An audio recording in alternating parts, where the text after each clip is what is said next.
dodge FOBIK keys that don't work.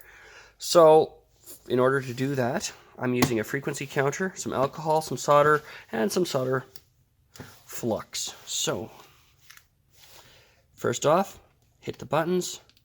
We are completely dead. Okay, let's pull this apart. You can probably do it with your fingers. If not, grab a screwdriver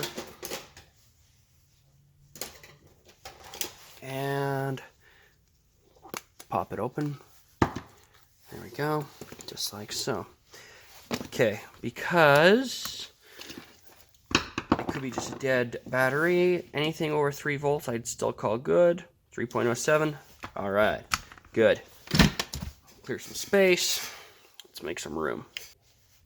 The problem is this chip right here. Let's zoom in on it.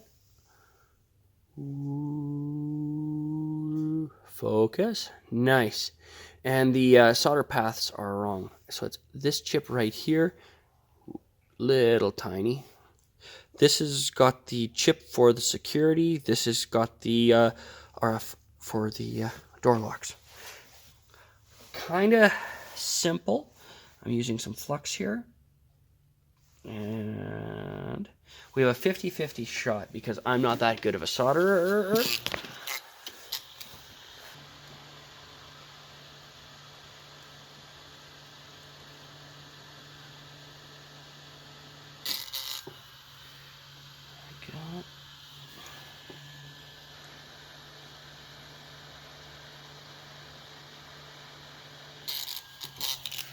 Now, if you go too fast on the hot air, it will lose those chips that are tiny, tiny, tiny.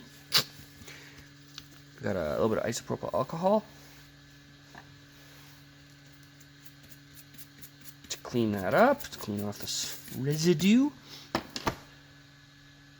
and sneeze. Ooh. Sneeze at anything. Okay. Let's reassemble. Bring this guy back in. Look at that.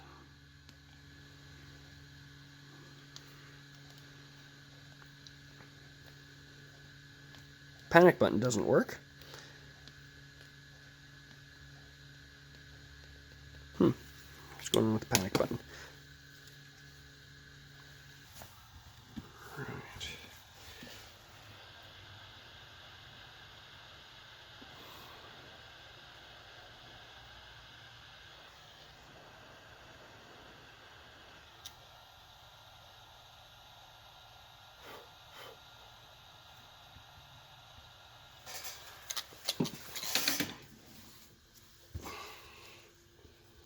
See if that works any better.